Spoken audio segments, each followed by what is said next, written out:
తెలంగాణ భవన్లో కేటీఆర్ మాట్లాడుతున్నారు. ఇప్పుడు ఆ లైవ్ చూద్దాం. పూట వచ్చి కూలగొట్టి నిర్దాక్షిణ్యంగా రోడ్ల మీద పడేస్తా ఉన్నారు. నేను ఒక్కటే అడుగుతా ఉన్నా, 10 ఏళ్ళు మనమేమో పాలిటిక్స్ ఆఫ్ కన్స్ట్రక్షన్ చేసినాం, మనం కన్స్ట్రక్షన్ చేసినాం, ఈయనేమో డిస్ట్రక్షన్ చేస్తాడు. మనం ఏం కన్స్ట్రక్షన్ చేసినాం? ఇప్పుడు అక్క చెప్పింది, ఒక్క శేర్లింగంపల్లి నియోజకవర్గంలో దాదాపు 10-12 వేల కోట్ల రూపాయలు ఖర్చు పెట్టి వాటర్ ట్యాంకులు కట్టినాం, ఫ్లైఓవర్లు కట్టినాం, అండర్ పాస్లు కట్టినాం, లింక్ రోడ్లు వేసినాం, కొత్త రోడ్లు వేసినాం, అదేవిధంగా ఇండ్లు కట్టినాం, 1 లక్ష డబుల్ బెడ్రూమ్ ఇండ్లు కట్టినాం హైదరాబాద్లో, ఎస్టీపీలు కట్టినాం. ఇట్లా మంచి పనులు చేసుకుంటూ మనము మంచి పనులు చేసుకుంటూ పోయినాం. వీళ్ళు ఏం చేస్తున్నారండి? ఒక్క పని మంచి పని చూపెట్టండి నాకు ఈ 9-10 నెలల్లో హైదరాబాద్లో. ఏమున్నా ఇది గులగొడతా, అది గులగొడతా, ఆ బిల్డర్ను పిలుస్తా, ఈ బిల్డర్ను పిలుస్తా, వాన్ దగ్గర పైసలు గుంజుతా, వీని దగ్గర పైసలు గుంజుతా, మాకు తెలిసిందే కదా దందా, రియల్ ఎస్టేట్ దందా, ఇది తప్ప చేసిన మంచి పని ఒక్కటనుందా? నేను అడుగుతా ఉన్నా. ఇవాళ పెద్ద పెద్ద మాటలు మాట్లాడుతున్నాడు ముఖ్యమంత్రి. ఇచ్చిన పర్మిషన్లు ఇచ్చినోడు ఎవడు? వాటికి వాళ్ళ మీద తీసుకో దమ్ముంటే యాక్షన్. ఎవరు పర్మిషన్లు ఇచ్చిండ్రో పేదవాళ్ళ కడుపు కొట్టుడు కాదు, పేదవాళ్ళను గుంజుడు కాదు. దమ్ముంటే పర్మిషన్ ఇచ్చిన వాళ్ళకి తీసుకో. ఎవడు పర్మిషన్ ఇచ్చిండు? నీ కాంగ్రెస్ గవర్నమెంట్ కాదా? ఇలా పెద్ద పెద్ద మాటలు మాట్లాడుతున్నావు. హైదరాబాద్లో ఎన్ని చెరువులు ఉండే, ఎన్ని మాయమైనవి? ఇది మాయం చేసిన వాళ్ళు నీ కాంగ్రెస్ వాళ్ళు కాదా? మొన్న నాగార్జునది కొట్టిండు, పోయి కొట్టినవు, పర్మిషన్ ఇచ్చిందే వాడు నీ కాంగ్రెస్ వాడు కాదా? కట్టిందే నీ కాంగ్రెస్ గవర్నమెంట్లో 2007-8లో. మేము తర్వాత నోటీస్ ఇస్తే హైకోర్టుకు పోయి ఆయన స్టే తెచ్చుకున్నాడు కాబట్టి మనం ముట్టలేదు. ఇలా ఎట్లా మాట్లాడతారంటే ఒక్కొక్కడు కాంగ్రెస్ వాడు మనమాట 10 ఏళ్లలో మొత్తం ఆక్రమణలు ప్రోత్సహించినమాట ఈ సిపాయిలు వచ్చి కాపాడుతుర్రట. ఏమన్నా సిగ్గుండాలి. తవ్వుతే మొత్తం నీ వాళ్ళే వెళ్తారు. కుంభకోణాలు లంబకోణాలు చేసిందంతా నీ కాంగ్రెస్ వాళ్ళే వెళ్తారు. ఇలా నేను చూస్తున్నా. కొట్టు ఎప్పుడు కొడతావు? కొట్టు. పట్నం మహేందర్ రెడ్డి గెస్ట్ హౌస్ ఎప్పుడు కొడతావు? కొట్టు. నీళ్ళల్లో కట్టిండు కదా, కొట్టు. పొంగులేటి శ్రీనివాసరెడ్డి ఫామ్ హౌస్ కొట్టు. నీ ఎమ్మెల్యేలే కొట్టు మొదలు దమ్ముంటే. నీ ఎమ్మెల్యేలు, నీ ఎంపీలు, పెద్ద పెద్ద నాయకులు ఎవరైతున్నారో మొదలు వాళ్ళే కూలగొట్టినాక నువ్వు పేదవాళ్ళ మీదకి రా. అంతేగాని పేదవాళ్ళ మీద వీళ్ళకి ఎవడు అండగలేడు, ఎవడేం చేస్తాడు, వీళ్ళని గుంజి బజారులు వేస్తా. ఈయనకు సబ్జెక్ట్ తెలియదు. తెలంగాణలో శిఖం పట్టాలని ఉంటాయి, చెర్లల పట్టాలు కూడా ఉంటాయి. ఆ శిఖం అంటే ఏంటంటే ఏక ఫసల్ పట్టాలంటారు, శిఖం పట్టాలంటారు.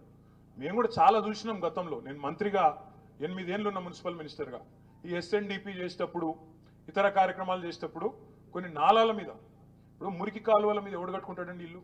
ఆ గబ్బు వాసన తెల్లారు లేస్తే ముక్కు పుట్టలు అదిరిపోంగా మన పిల్లగాళ్ళకు అనారోగ్య సమస్యలు వస్తాయని తెలిసి, ఆ నాలాల మీద ఉంటే దోమలు కుడతాయని తెలుసు, ఆ నాలాల మీద ఉంటే ఆరోగ్య సమస్యలు వస్తాయని తెలుసు.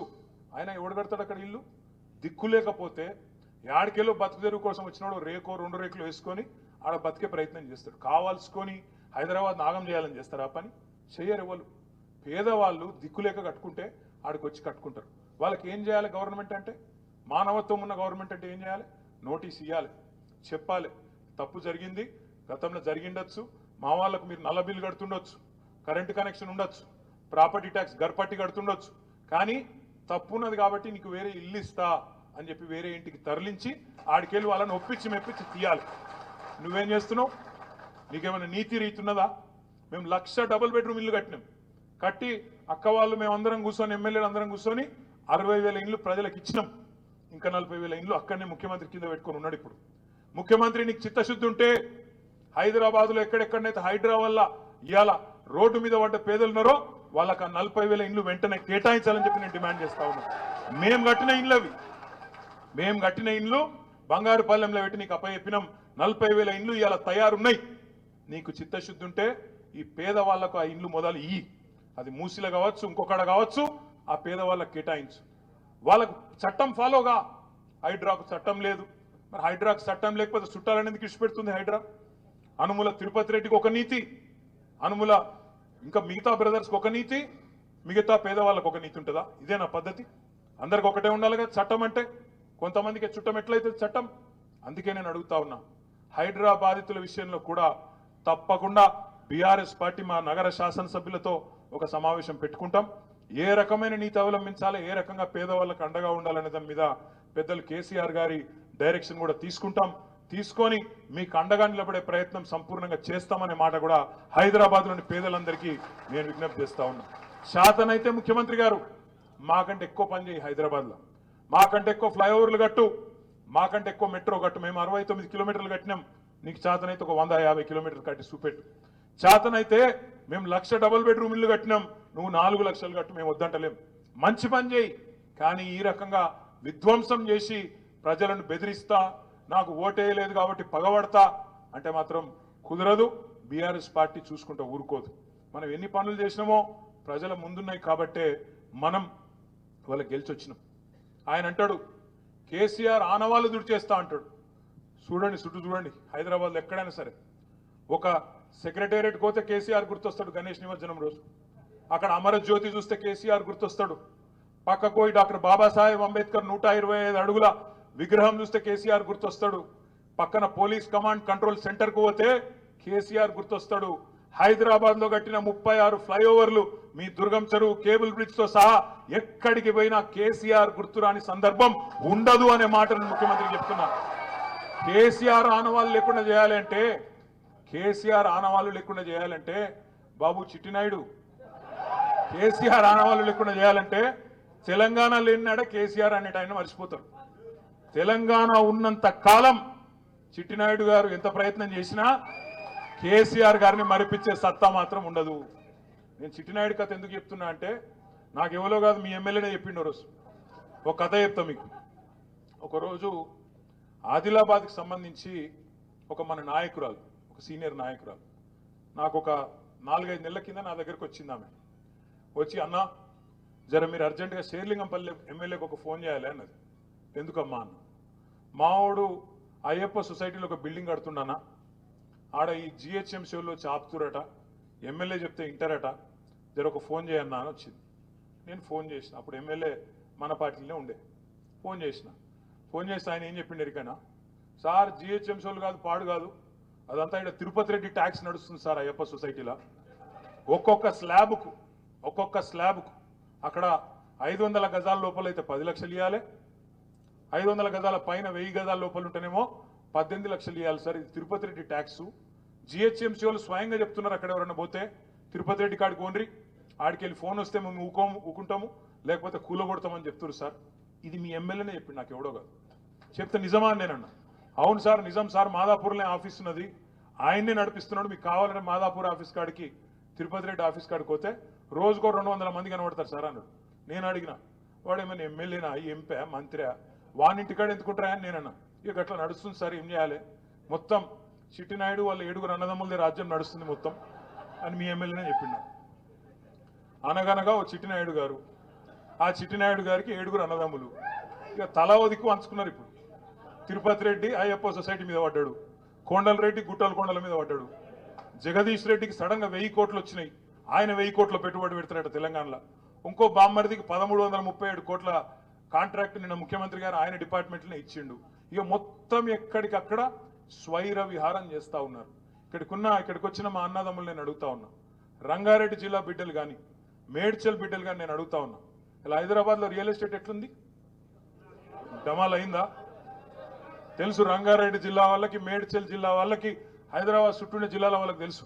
ఎందుకు డమాల్ అంటున్నది ఒక్కడే ఒక కారణం, ఈ ముఖ్యమంత్రి, ఈయన చేస్తున్న ఘాతకాలు, ఈయన కుటుంబ సభ్యులు చేస్తున్న సెటిల్మెంట్లు, భూ దందాలు, బిల్డర్లను బెదిరించుడు, హైడ్రా పేరు మీద వసూళ్లు, ఈ కార్యక్రమాలన్నీ ఒక్కొక్కటిగా బయటికి వస్తాయి.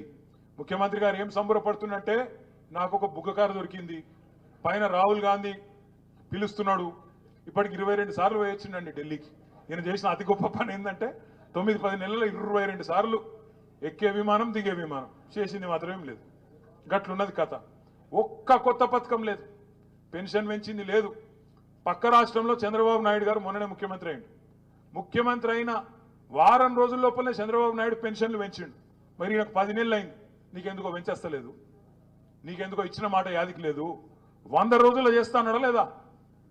100 రోజులు అన్నాడా? మరి చేస్తున్నాడా? చేస్తలేడు. అందుకే నేను మీ అందరితో ప్రార్థించేది ఒకటే, మనకు తాత్కాలికంగా కొంత ఇబ్బంది ఉండొచ్చు, ఎమ్మెల్యే వేయండి కావచ్చు, గెలిపించిన కార్పొరేటర్లు కూడా కొంతమంది జంపు కావచ్చు, మీకు బాధ ఉండొచ్చు, కొంత ఇబ్బంది ఉండొచ్చు. కానీ నేను మిమ్మల్ని కోరేది ఒకటే, ఎలక్షన్లు వస్తాయి, మళ్ళా అల్టిమేట్గా ప్రజల తీర్పే శిరోధార్యం ప్రజాస్వామ్యంలో. అవి కార్పొరేషన్ ఎన్నికలు వస్తాయి. అదేవిధంగా శేర్లింగంపల్లి ఉప ఎన్నిక కూడా ఖచ్చితంగా వస్తుంది, మమ్మాటికి వస్తుంది. మీ దానిలోకెళ్ళే కొత్త వాళ్ళు ఎవరు రారు, మీ దానిలోకెళ్ళే ఒకరు తప్పకుండా ఎమ్మెల్యే అవుతారనే మాట కూడా నేను మీకు విజ్ఞప్తి చేస్తా ఉన్నాను. కార్పొరేటర్లు కూడా 10 మందిని చాకుల్లాంటి కార్యకర్తలను, చాకుల్లాంటి నాయకులను, పోయినోళ్ళ జాగాలు కూడా 10 మందిని తప్పకుండా కొత్త కార్పొరేటర్లను చేసే జిమ్మదారి కూడా పార్టీదే, మేమందరం కూడా తీసుకుంటాం. ఇప్పుడే అక్క చెప్పింది, సబితక్క చెప్పింది, కృష్ణారావు గారు చెప్పినారు, మిగతా సోదరులు కూడా వేదిక మీద ఉన్న వాళ్ళందరం మీకు ఒకటే మాటిస్తా ఉన్నాం. శేర్లింగంపల్లిలో ఇంకొకడ హైదరాబాద్లో ఎక్కడ మీకు కష్టం వచ్చినా, ఎక్కడ మీకు ఇబ్బంది వచ్చినా క్షణాల మీద, ఎందుకంటే అందరం హైదరాబాద్లో ఉంటాం, క్షణాల మీద మీ దగ్గరికి గురికొస్తాం. తప్పకుండా అన్ని రకాలుగా మీకు అండగా ఉండే బాధ్యత మాది. అది హైడ్రా బాధ కావచ్చు, ఇంకో బాధ కావచ్చు, ఏ బాధ ఉన్నా ఒక్క ఫోన్ కాల్తో నిరుకొస్తాం. కొత్త కమిటీలు కూడా వేసుకుందాం, కొత్త డివిజన్ కమిటీలు వేసుకుందాం. కొత్తగా పార్టీ నిర్మాణం కూడా పోయినోళ్ళు పోయినరు, ఉన్నోళ్ళతో మంచిగా పకడ్బందీగా నిర్మాణం చేసుకుందాం. కానీ కొంతమంది చెప్పంపుతున్నారు, ఇప్పుడే కృష్ణనే చెప్తున్నాడు, తప్పు చేసినామన్నా మేము ఇంట్లో పోయి బేకార్ అయిపోయింది కథ, మేము కూడా వస్తాం, జర మమ్మల్ని కూడా క్షమించండి, చేర్చుకోండి అని కొంతమంది చెప్పంపుతున్నారని చెప్పిండు. చూద్దాం, వాళ్ళు నిజంగానే బుద్ధిమంతులు, ఎవరైనా బుద్ధిమంతులు ఉంటే చూద్దాం. ఇక బుద్ధిహీనులు, పనికిరానోడు, మనకు ప్రజల ఆల్రెడీ ఖర్చు అయిపోయింది అని అనుకుంటే ఇడిచిపెడదాం. కానీ ఒకటి మాత్రం పక్కా, ఇవాళ రాష్ట్రం మొత్తంలోని ప్రజలు, నిన్న మీరు చూసినారు, ఒక ముస్లిం సోదరుడు మాట్లాడుతున్నాడు నిన్న సోషల్ మీడియాలో, అన్నా కేసీఆర్ అన్నా आप याद आ रहे हमारे को, आप जल्दी वापस आओ, कहाँ भी है आप जल्दी आना वापस, ये लोग बहुत सता रहे हमारे को అని చెప్పి నిన్న ఒక ముస్లిం సోదరుడు మాట్లాడుతూ ఉన్నాడు. ఒక సోదరుడు జేసీబీ వచ్చి, బుల్డోజర్ వచ్చి ఆయనను కొట్టేస్తుంటే, ఇల్లు కొట్టేస్తుంటే ఆయన గట్టిగా ఆక్రందనలు చేస్తున్నాడు. అన్నా కేసీఆర్ అన్నా నువ్వు రావాలే, ఎక్కడున్నా మమ్మల్ని కాపాడాలని చెప్తా ఉన్నాడు. రాష్ట్రం మొత్తంలోని ప్రజలు కూడా కేసీఆర్ తిరిగి రావాలి అని చెప్పే రోజు ఎక్కువ దూరం లేదు. తప్పకుండా సందర్భం వస్తుంది. మళ్ళీ పేదలకు అండగా, మళ్ళీ హైదరాబాద్ ప్రజలకు అండగా బీఆర్ఎస్ఏ ఉంటది. ఈ గులాబీ కండువానే 10 ఏళ్లు ప్రాంతీయ విద్వేషాలు లేకుండా, ఆంధ్ర తెలంగాణ ఫీలింగ్ లేకుండా, ఏ ఫీలింగ్ లేకుండా, ఎట్లా అయితే 9.5 ఏళ్లు ఒక్క చిన్న గొడవ లేకుండా, చిన్న ఇరిటేషన్ లేకుండా, కర్ఫ్యూ లేకుండా, కల్లోలం లేకుండా, హిందూ ముస్లిం పంచాయతీ లేకుండా అన్నదమ్ముల్లాగా ఎట్లయితే హైదరాబాద్ లో బతికినామో భవిష్యత్తులో కూడా అట్లే ఉందాం. పేదవాళ్ళను కడుపులో పెట్టుకొని చూసుకుందాం, వాళ్ళను కాపాడుకుందాం, పెద్దవాళ్లను, పెట్టుబడిదారులను కూడా తెచ్చుకుందాం. తద్వారా ఐటీ విస్తరణ కావచ్చు, ఇంకోటి కావచ్చు, అది మన వల్లనే సాధ్యమైతే తప్ప ఈ చిట్టినాయుడు అండ్ కంపెనీ వల్ల మాత్రం కాదు అనే మాట కూడా మళ్ళొక్కసారి మీకు తెలియజేస్తూ, ధైర్యంగా ఉండండి. డివిజన్ల వారీగా కార్యక్రమాలు తీసుకుందాం. మళ్ళా శేర్లింగంపల్లిలో కూడా డివిజన్ల వారీగా మీటింగులు పెట్టుకుందాం. మీ అందరికీ ఇప్పుడు కృష్ణారావు గారు, సబితక్క భోజనం కూడా ఏర్పాటు చేసినారు. తప్పకుండా అందరూ భోజనం చేయండి. తర్వాత నేను ఇక్కడ ఉంటా, ఎక్కడ పోను. మంచిగా డివిజన్ల వారీగా అందరం ఫోటోలు దిగుదాం, మాట్లాడుకుందాం. ఎవరు ఎక్కడ పోయేది లేదనే విషయం కూడా రాగా ఎందుకు చెప్పినా అంటే, ఇక్కడికి వెళ్ళి కొంతమంది ఇప్పుడు నాకు ధన్మని దుంకుతారు, నాకు తెలుసు, అందుకే చెప్పిన. అందుకే ఆ అర్రలు ఉంటాడా, మీరు మంచిగా భోజనం చేసేదండి. ఆడనే ఒకరి తర్వాత ఒకరు 2 గంటలైనా సరే ఇక్కడనే ఉంటా, రండి, కలుసుకొని మాట్లాడుకుందాం. జై తెలంగాణ.